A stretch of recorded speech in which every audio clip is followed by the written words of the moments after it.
کہ جو مسلمانوں کا متحدہ اور متفقہ all India Muslim personal law board ہے، اس کی مطابقت میں گریس روٹ لیول پر اس کے اعلامیے کو اور اس کی باتوں کو پہنچایا جائے۔ دوستو بزرگوں، تمام ہی مسلمانوں کو یہ جاننا بے حد ضروری ہے کہ مسلم پرسنل لاء ہے کیا؟ مسلم پرسنل لاء کیا ہے؟ کیا کوئی معمہ ہے یا کوئی حقیقت ہے؟ اس کو جاننا بے حد ضروری ہے۔ ہم سب جانتے ہیں کہ اسلام ایک مکمل ضابطِ حیات کا نام ہے، complete code of conduct, complete code of life کا نام ہے۔ اسلام میں زندگی گزارنے کے تمام قوانین موجود ہیں، انفرادی، اجتماعی، سماجی، ثقافتی، معاشرتی، معاشی، سیاسی، تمام امور اور معاملات کے اندر اسلام نے ہدایات دی ہیں اور اس کے اندر موجود ہیں، اور ان میں جو قوانین شخصی ہیں، پرسنل ہیں، ان شخصی قوانین جیسے شادی، بیاہ، نکاح، طلاق، خلا، نان و نفقہ اور متعلقہ کے مسائل، آئلی قوانین، جو فیملی لاء ہے، ان قوانین کو، آئلی قوانین کو، شخصی قوانین کو پرسنل لاء کہا جاتا ہے، اور یہ پرسنل لاء کہلاتے ہیں۔ اب آئیے ہم معلوم کرنے کی کوشش کرتے ہیں کہ پرسنل لاء کی بھارت میں تاریخ کیا ہے۔ بھارت میں مسلم پرسنل لاء کی مختصراً تاریخ یہ ہے کہ مغلیہ دور حکومت میں اسلام کا قانون ملک کا قانون تھا، لا آف دی لینڈ تھا، یعنی صرف سول لاء ہی نہیں بلکہ کرمنل لاء بھی اسلامی تھا، اور عدالتوں میں اسی کے مطابق فیصلے ہوا کرتے تھے۔ البتہ غیر مسلموں کے لیے ان کا اپنا الگ مذہبی اور رواجی قانون تھا، اور اس کے مطابق فیصلے ہوا کرتے تھے۔ گویا کہ ان کے لیے ایک الگ پرسنل لاء تھا، اور اس پرسنل لاء کے مطابق فیصلے ہوا کرتے تھے۔ 1765 میں جب ایسٹ انڈیا کمپنی ملک کے اندر داخل ہوئی تو اس نے عدالتوں کے نظام کو اثر نو اس کی تنظیم کرنا شروع کیا، اور انگریز ججوں کے ذریعے سے اسلامی قوانین کے مطابق فیصلے کرنا شروع کیے ہیں،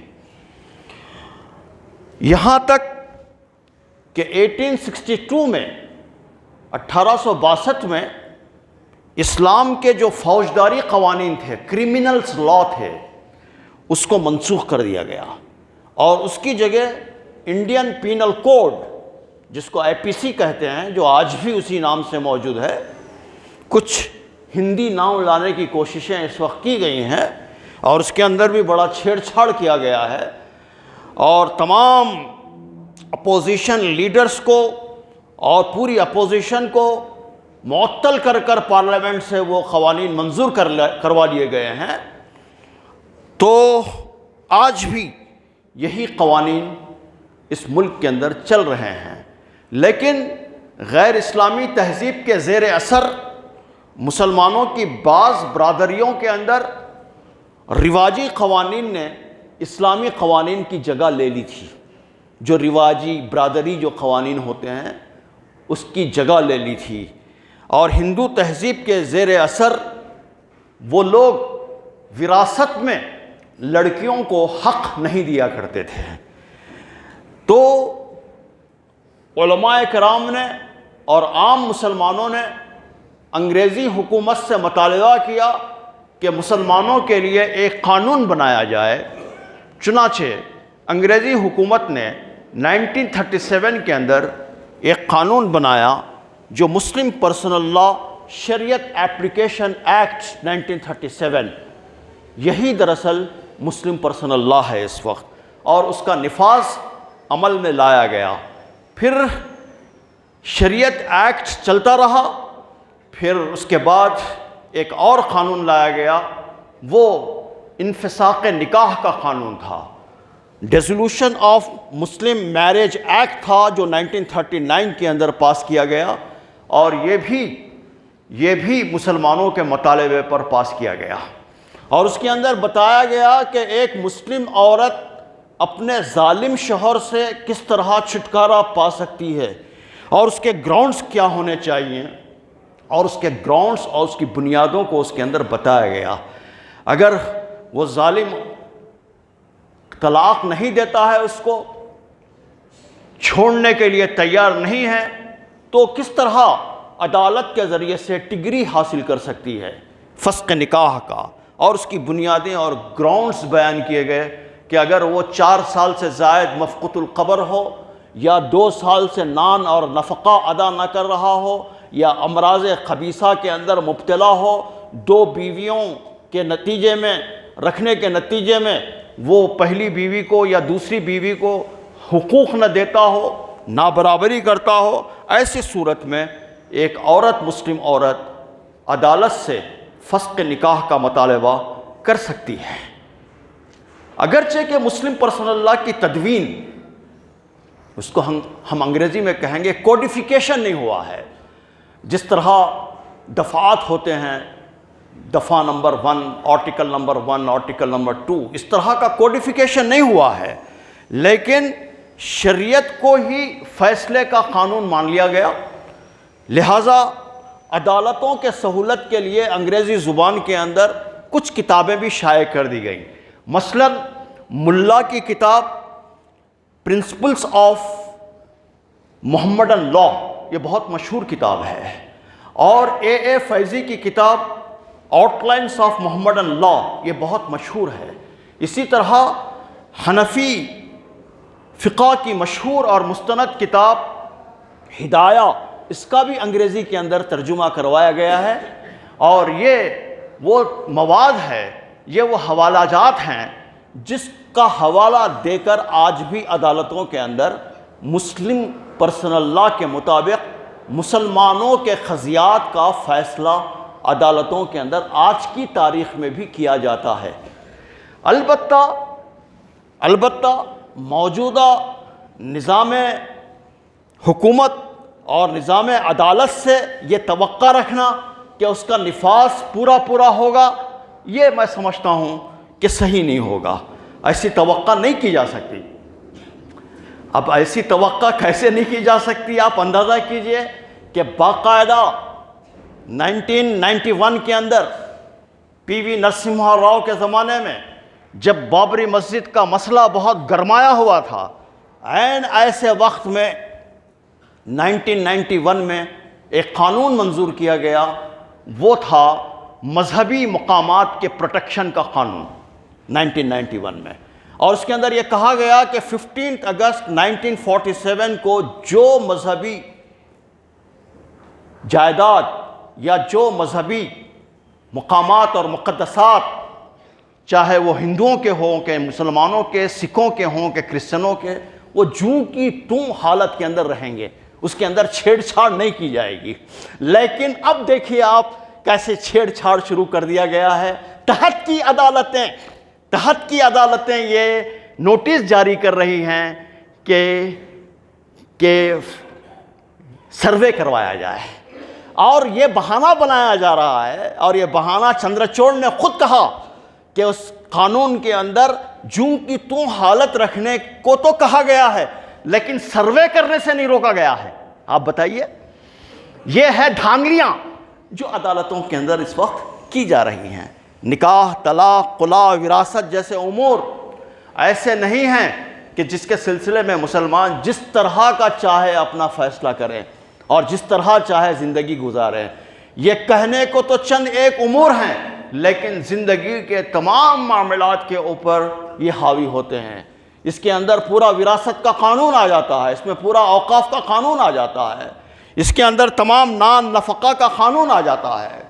اس لیے نکاح کے احکامات کتنے اہم ہیں اس کا اندازہ آپ اس بات سے کیجئے کہ سورہ نساء آیت نمبر 24 میں نکاح کے جہاں پر احکامات بیان کیے گئے وہاں پر ارشاد ہوا کہ کتاب اللہ علیکم، یہ اللہ کا قانون ہے، اس کی پابندی تم پر لازم ہے، پابندی تم پر لازم ہے۔ طلاق اور خلا کے احکامات بیان کرنے کے بعد سورہ بقرہ آیت نمبر 229 کے اندر فرمایا گیا تلک حدود اللہ، یہ اللہ کے مقرر کردہ حدود ہیں، فلا تعتدوها، ان سے تجاوز نہ کرو، ومن یتعد حدود اللہ، اور جو لوگ حدود الہی سے تجاوز کریں گے فَأُولَئِكَ هُمُ الظَّالِمُونَ،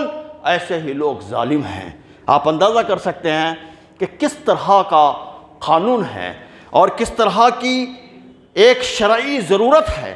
وراثت کے قانون کو بیان کرنے کے بعد وراثت کا قانون بڑی تفصیل کے ساتھ میں قرآن میں بیان ہوا ہے، اتنی تفصیل کے ساتھ نہ نماز بیان کی گئی ہے، نہ حج بیان کیا گیا ہے، اور نہ روزہ بیان کیا گیا ہے، اور نہ ہی زکوٰۃ بیان کی گئی ہے۔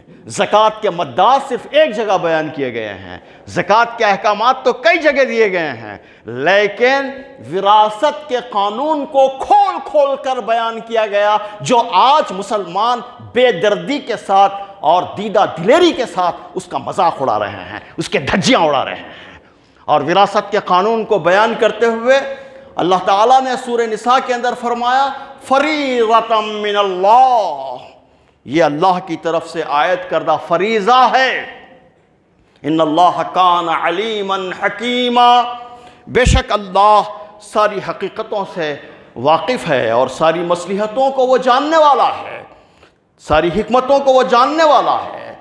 یہ اس سے معلوم ہوتا ہے کہ شریعت اسلامی پر عمل کرنا، مسلم پرسنل لا پر عمل کرنا کتنا اہم ہے۔ اللہ تعالیٰ نے ایک جگہ مسلمان کون ہے اور کافر کون ہے دونوں کے درمیان فرق کرتے ہوئے صرف ایک ہی بات کہی وَمَن لَّمْ يَحْكُمْ بِمَا أَنزَلَ اللَّهُ فَأُولَٰئِكَ هُمُ الْكَافِرُونَ، جو لوگ اللہ تعالیٰ کی نازل کردہ آیات کے مطابق فیصلہ نہیں کرتے، زندگی نہیں گزارتے، ایسے ہی لوگ کافر ہیں، ایسے ہی لوگ کافر ہیں۔ سورہ مائدہ کے اندر یہ آیت اور اسی طرح کی اسی طرز کی آیت 3 جگہوں پر بیان ہوئی ہے۔ ایک جگہ فرمایا وَمَن لَّمْ يَحْكُمْ بِمَا أَنزَلَ اللَّهُ فَأُولَٰئِكَ هُمُ الظَّالِمُونَ، وَمَن لَّمْ يَحْكُمْ بِمَا أَنزَلَ اللَّهُ فَأُولَٰئِكَ هُمُ الْفَاسِقُونَ، ایسے ہی لوگ فاسق ہیں، ایسے ہی لوگ ظالم ہیں، ایسے ہی لوگ کافر ہیں۔ تو اس سے معلوم ہوا کہ مسلم پرسنل لا کے اندر تبدیلی، مسلم پرسنل لا کے ساتھ میں چھیڑ چھاڑ، یہ مسلمان کے لیے برداشت نہیں ہے۔ یہ ہے تحفظ شریعت کا پہلا نکتہ، اور تحفظ شریعت پر جو فکر مندی اس وقت ملت اسلامیہ کی ہے، اور وہ بجا طور پر ہے، کیونکہ جو ملت اکثریت کے اندر گھری ہوئی رہتی ہے، ہر وقت اس کو اس بات کا اندیشہ ہوتا ہے کہ کہیں اکثریت اس کو جذب نہ کر لے، تو اس کی آئیڈینٹی کے لیے، اس کی شناخت کے لیے جو چیزیں رہتی ہیں یہی وہ شعار ہیں۔ اگر نکاح بھی ویسی ہو جائے، مسلمانوں کی شادیاں بھی ویسی ہونے لگیں جس طرح کے غیر مسلموں کی ہوتی ہیں، کرسچنوں کی ہوتی ہیں، تو ظاہر ہے کہ شعار ختم ہو جائے گا، قوانین ختم ہو جائیں گے۔ تو مسلم پرسنل لا کے اندر تبدیلی کی جو تحریک اب اس وقت ملک کے اندر چل رہی ہے، میں تو کہتا ہوں تحریک چل رہی ہے باقاعدہ، اس کا منشا دراصل مسلم پرسنل لا کو پوری طرح ختم کرنا ہے، اور اس کی جگہ پر ایک ایسا سول کوڈ کو نافذ کرنا ہے، اور اس کے لیے راہ ہموار کرنا ہے کہ جو تمام فرقوں کے لیے، تمام مذاہب کے لیے یکساں ہو۔ اور اصلاً یہ جو چیز ہے یہ مغربی تہذیب اور مغربی تصورات ہیں، یورپ سے اس کو مستعار لیا گیا ہے، لیکن اسی مستعار لینے کی صورت میں جب دستور بنایا جا رہا تھا، کانسٹیٹیوشن بنایا جا رہا تھا، تو دستور کے ڈائریکٹیو پرنسپلز کے اندر آپ جانتے ہیں کہ ڈائریکٹیو پرنسپلز کی جو حیثیت کانسٹیٹیوشن آف انڈیا کے اندر ہے وہ سفارشی ہے، ریکمنڈیشنز ہیں، وہ گورنمنٹ آف انڈیا کو ریکمنڈیشنز ہیں، وہ اس کے علاوہ اس کی حیثیت کچھ نہیں پائی جاتی۔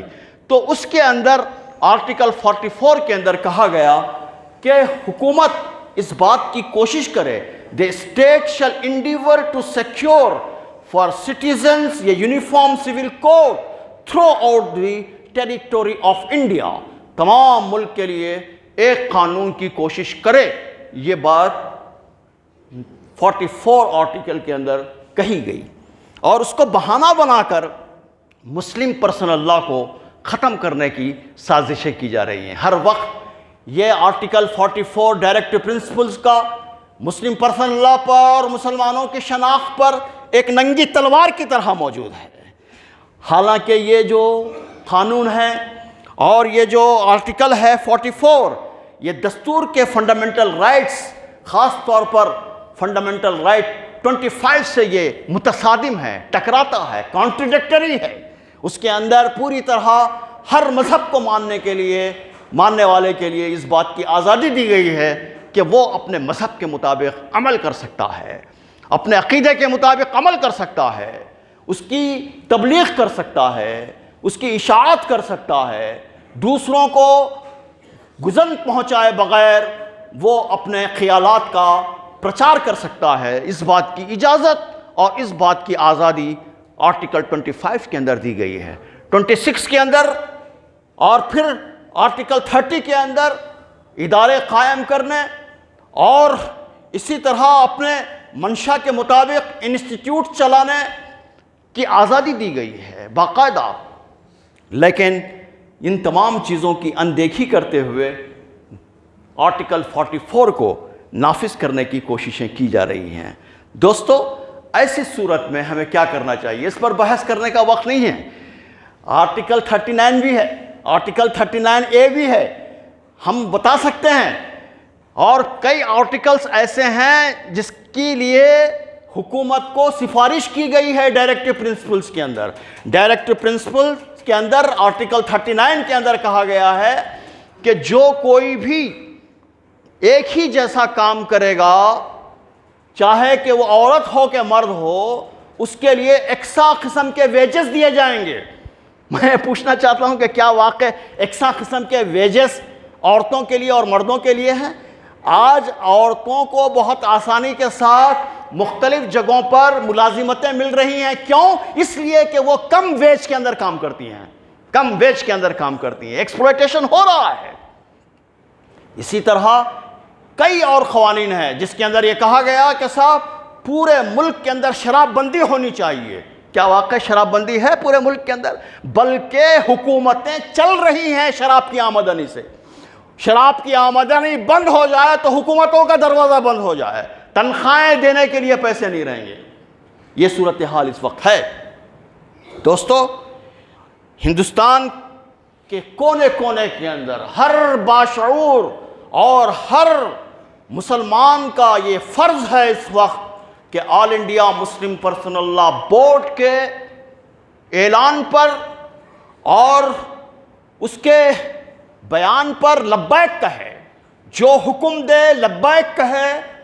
وہ ایک متحدہ پلیٹ فارم ہے جس میں شیعہ بھی ہیں، سنی بھی ہیں، دیوبندی بھی ہیں، بریلوی بھی ہیں، بہرا بھی ہیں، اور تمام فرقوں کے لوگ اور تمام تنظیموں اور مذاہب کے لوگ، مشارب کے لوگ اس کے اندر پائے جاتے ہیں۔ ایک متحدہ پلیٹ فارم ہے۔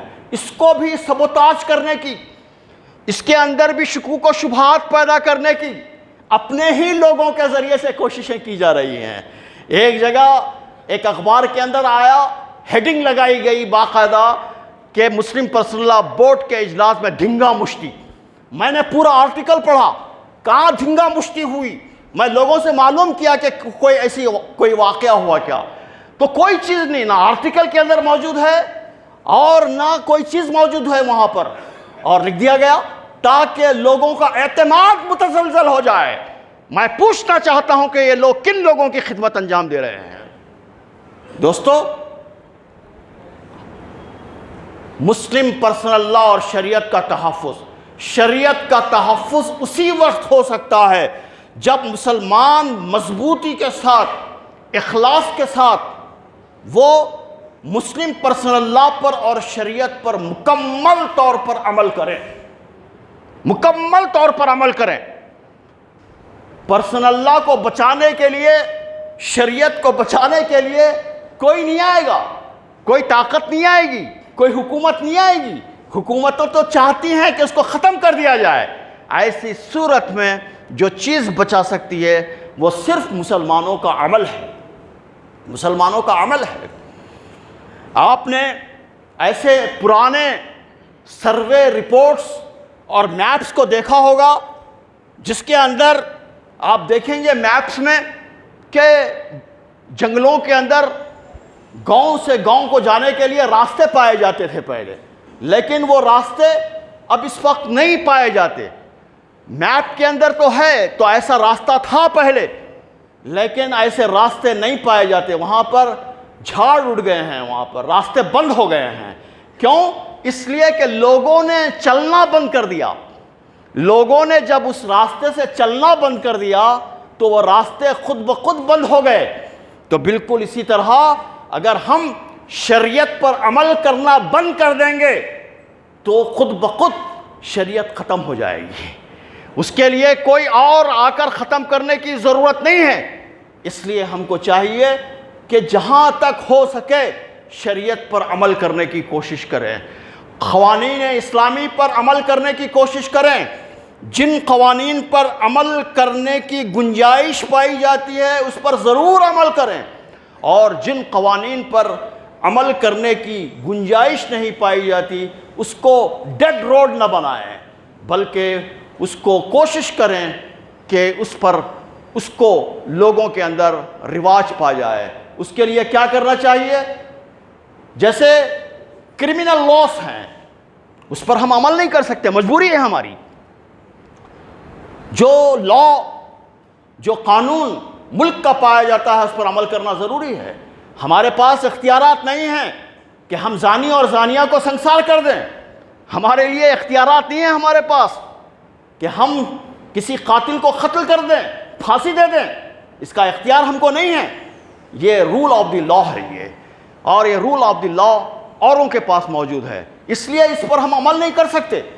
لیکن عمل کرنے کے لیے راستے ضرور ہم پیدا کر سکتے ہیں، راہیں ہموار کر سکتے ہیں اس کے لیے۔ مثلا زنا بالجبر کا ایک واقعہ ہو گیا، جیسے ہی زنا بالجبر کا واقعہ ہوا تو بڑے بڑے ائمہ کفر نے یہ کہا کہ ایسے لوگوں کو جو زنا بالجبر کے اندر ملوث ہوتے ہیں ان کو برسر عام پھانسی دے دینی چاہیے۔ ارے برسر عام پھانسی دینا کیا تمہارے قانون میں ہے؟ نہیں ہے، لیکن تم کیوں کہہ رہے ہو؟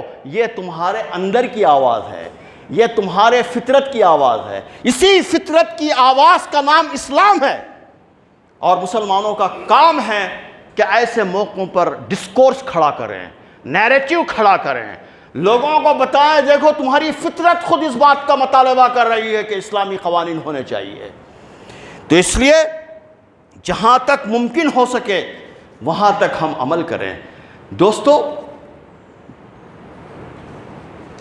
اور ہمارے بزرگوں نے کس طرح عمل کیا، مکلف نہ ہونے کے باوجود کس طرح وہ کوشش کیا کرتے تھے کہ اسلام کے ایک ایک قانون پر عمل کریں۔ امام سید علامہ یعوسی رحمت اللہ علیہ جو فقہ شافعی کے ایک بہت بڑے امام گزرے ہیں، ان کو خلافت عباسیہ کے دور میں مسئلے خلق قرآن پر ان کو قید کر دیا گیا تھا، ان کو جیل میں ڈال دیا گیا تھا، لیکن ان کے پیروں میں بیڑیاں تھیں اور جیل میں تھے وہ، لیکن جب بھی جمعہ کی اذان ہوتی تو وہ اپنے آپ کو گھسیٹتے ہوئے خونہ خون ہو جاتے گھسیٹتے ہوئے وہ جیل کے گیٹ تک اپنے آپ کو لے آتے۔ لوگوں نے پوچھا کہ آپ پر تو نماز جمعہ فرض نہیں ہے، آپ تو جیل کے اندر موجود ہیں اور آپ جیل سے باہر بھی نہیں جا سکتے، لیکن آپ اپنے جسم کو گھسیٹتے ہوئے اتنا تکلیف کیوں پہنچاتے ہیں، کیوں آپ لہو لہان ہو جاتے ہیں؟ تو انہوں نے فرمایا یا ایھا الذین آمنوا اذا نودی الصلاۃ من یوم الجمعہ، اللہ کا حکم ہے کہ جب جمعہ کے لیے آواز سنو تو دوڑ پڑو۔ بس میں اپنے آپ کو گیٹ تک پہنچا سکتا ہوں، اتنی استطاعت میں رکھتا ہوں، تو میں اپنے آپ کو گیٹ تک پہنچا رہا ہوں اور اس کے آگے میں نہیں جا سکتا، لیکن میں وہاں تک تو جا سکتا ہوں۔ بالکل اسی طرح جہاں تک ہم عمل کر سکتے ہیں وہاں تک ہم ضرور عمل کریں۔ یہ ان کا شخصی واقعہ ہے، لیکن اگر ہم ملت اسلامیہ پر اس کا انطباق کریں تو ہم کو اس کے اندر بڑا سبق ملتا ہے، اس کے اندر بڑا پیغام ہے کہ مسلمان ان حالات کے اندر بھی اسلام پر عمل کرنا نہ چھوڑیں۔ لاہ عمل کیا ہونا چاہیے؟ دین اور شریعت پر سختی کے ساتھ میں ہم عمل کریں، نفاذ شریعت کی جد و جہد کریں۔ ہم نے نفاذ شریعت کی جد و جہد کو چھوڑ دیا، ہم نے بھلا دیا۔ نفاذ شریعت کی جد و جہد بھی ایک جد و جہد ہو سکتی ہے جس کو ہم اقامت دین کہتے ہیں۔ اللہ کے دین کے قیام کے لیے جد و جہد کرنا بھی مسلمانوں کا فریضہ ہے، اس فریضے کو ہم نے بھلا دیا۔ اب نوبت یہ آئی ہے کہ نفاذ شریعت کو تو ہم نے بھلا دیا، اور اب نوبت یہ آئی ہے کہ ہم تحفظ شریعت کی کوشش کر رہے ہیں۔ اور جتنے ہمارے علماء ہیں، مفتیان ہیں، اس بات پر غور و خوض کر رہے ہیں۔ فقہ اکیڈمی کا یہاں پر اجلاس ہوا تھا آج سے 30-35 سال پہلے، میں نے ایک مضمون لکھا تھا اخبار میں کہ تمام فقہا یہ بیٹھ کر سوچ رہے ہیں کہ ملک کے موجودہ حالات کے اندر جو دشواریاں پیش آ رہے ہیں اور جو چیزیں اسلام نے حلال کی ہیں، حرام کی ہیں، اس کو کیسے حلال کیا جائے۔ اس بات کی فکر نہیں کر رہے ہیں ہمارے مفتیان اور ہمارے علماء کہ جو چیز اسلام نے حرام کی ہے اس کو کس طرح حرام کیا جائے، بلکہ اس فکر کے اندر لگے ہوئے ہیں کہ جو چیز حرام کی گئی ہے اس کو حلال کیسے کیا جائے۔ یہ فکر ہماری ہے۔ تو دوستو، اس لیے آج ضرورت اس بات کی ہے کہ ہم نفاذ شریعت کی جد و جہد کریں، اللہ کے قانون پر جس طرح اور جس حد تک ہو سکے اخلاص کے ساتھ اس پر عمل کیا جائے۔ دین کے جن قوانین پر ہم عمل نہیں کر سکتے ہیں اس کے لیے ہم راہوں کو ہموار کریں، اور پھر اس کے لیے راستوں کو ہموار کریں۔ اسلام ایک فطری نظام زندگی کا نام ہے اور لوگوں کی فطرت کی آواز ہے، اس کو لوگوں تک پہنچائیں۔ اور جتنے مسلمانوں کے مسائل پائے جاتے ہیں، پوری تاریخ مسلمانوں کی یہ بتاتی ہے۔ آپ جانتے ہیں کہ مسلمانوں کی تاریخ جد و جہد سے، جہاد سے، کشمکش سے آراستہ ہے۔ ایسا نہیں ہے ایمان لانے کے بعد آپ کو ٹھنڈے پیٹ میں چھوڑ دیا جائے گا۔ الف لام میم احسب الناس ان یترکوا ان یقولوا آمنا۔ الف لام میم، کیا تم لوگوں نے یہ سمجھ رکھا ہے کہ ایمان لے آئے اور تم کو چھوڑ دیا جائے گا، تم کو آزمایا نہیں جائے گا؟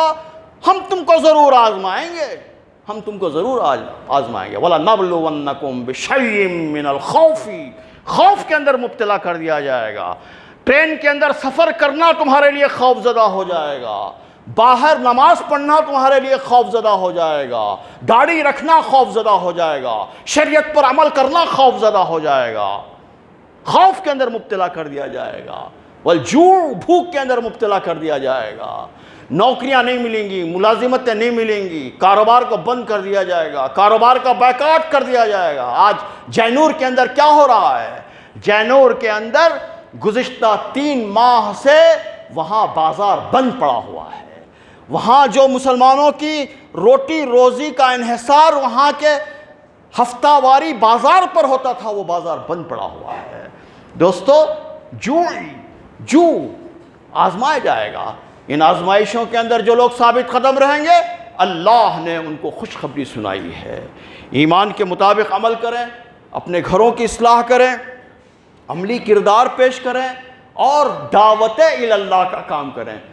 دنیا میں جب کبھی مسلمانوں پر مصیبتیں آئیں تو مصیبتوں سے نکلنے کا واحد راستہ تاریخ بتاتی ہے، وہ تھا دعوت دین۔ دعوت دین تمام مصیبتوں سے نکلنے کا واحد راستہ ہے۔ ہاں، جب تاتاریوں نے، چنگیزیوں نے مسلمانوں کی اینٹ سے اینٹ بجا دی، قتل عام کر دیا، دجلہ کا پانی مسلمانوں کے خون سے لالازار ہو گیا، بغداد کی گلیوں میں مسلمانوں کا خون بہنے لگا، اور لوگوں نے یہ سمجھا کہ اب اسلام پھر نہیں اٹھے گا، اسلام کا پھر نشاط ثانیہ نہیں ہوگا، اسلام مٹ گیا، ختم ہو گیا۔ لیکن اس زمانے میں جو صوفیاء اکرام تھے، علماء اکرام تھے، نوجوان تھے، انہوں نے تاتاریوں اور چنگیزیوں کے سپہ سالاروں میں، کمانداروں میں، شہزادوں میں، شہزادیوں میں دعوت دین کا کام کیا، جس کے نتیجے میں وہ لوگ بعد میں اسلام قبول کیے۔ اور آپ جانتے ہیں کہ یہ مغل کون ہے؟ یہ مغل کون ہے جانتے ہیں؟ یہ وہی تاتاریوں اور چنگیزیوں کی اولاد ہے۔ یہ آپ جانتے ہیں کہ ترک کون ہے؟ یہ انہی کی اولادیں ہیں۔ اسی سے متاثر ہو کر اقبال نے کہا تھا، تو نہ مٹ جائے گا ایران کے مٹ جانے سے، تو نہ مٹ جائے گا ایران کے مٹ جانے سے، نشے میں کو تعلق نہیں پیمانے سے، ہے عیا یورش تاتار کے افسانے سے، کہ پاس باں مل گئے کعبے کو صنم خانے سے، پاس باں مل گئے کعبے کو صنم خانے سے۔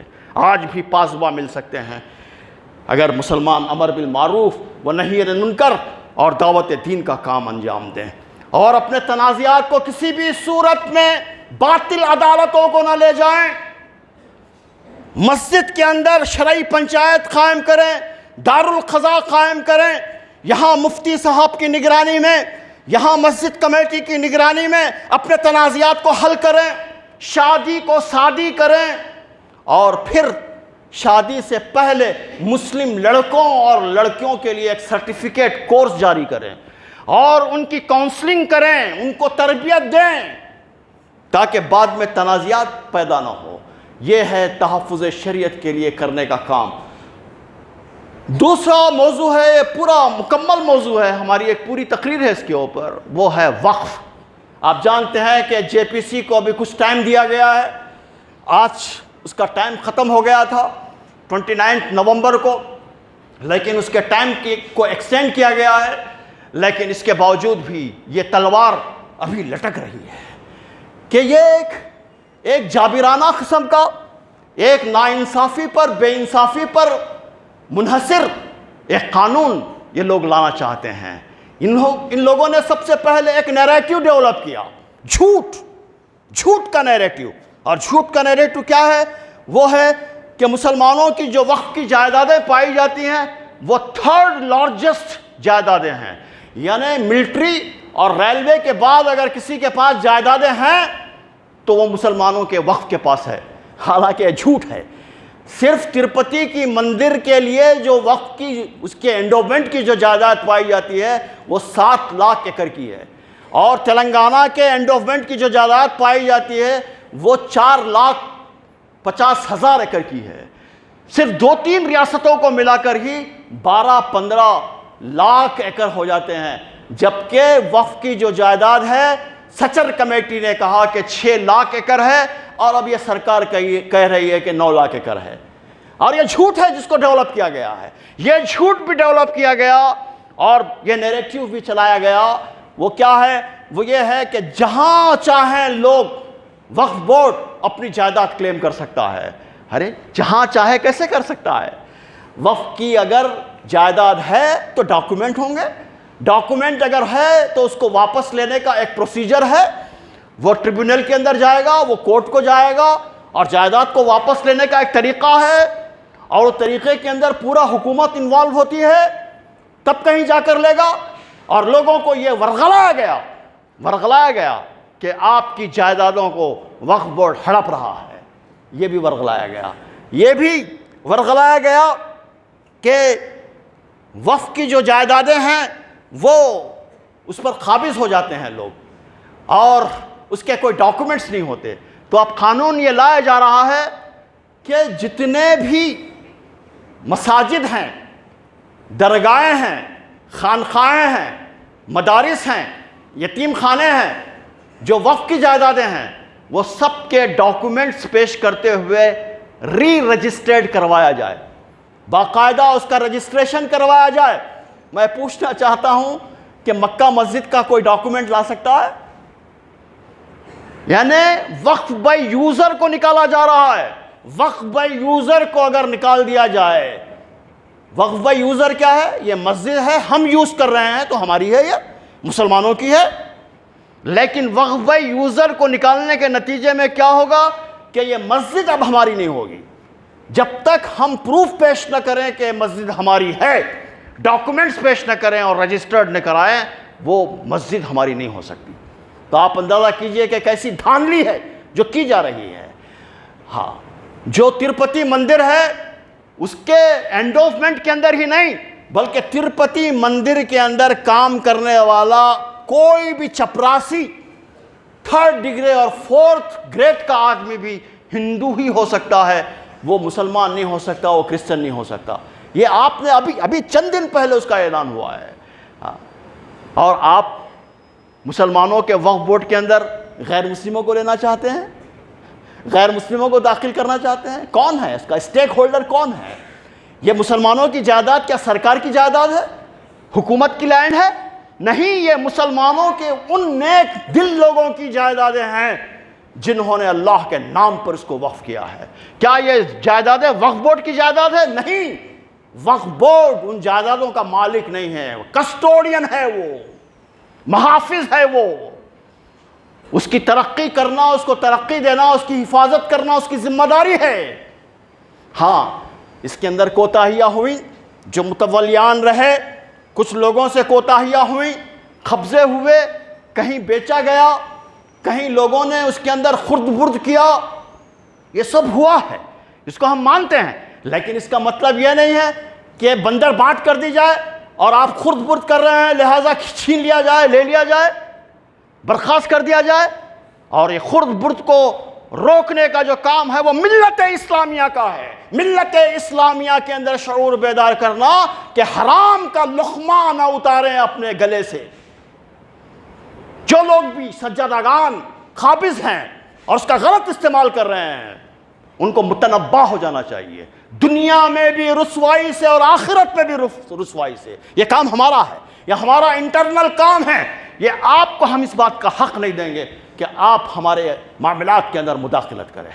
دوستو، اس لیے ہم پوری قوت کے ساتھ اس بل کو ریجیکٹ کرتے ہیں اور ہم درخواست کرتے ہیں خاص طور پر مسٹر چندرا بابو نائیڈو اور نتیش کمار سے کہ وہ میدان کے اندر آئیں اور کھلے طور پر اس بل کو پارلیمنٹ کے اندر روکنے کی کوشش کریں.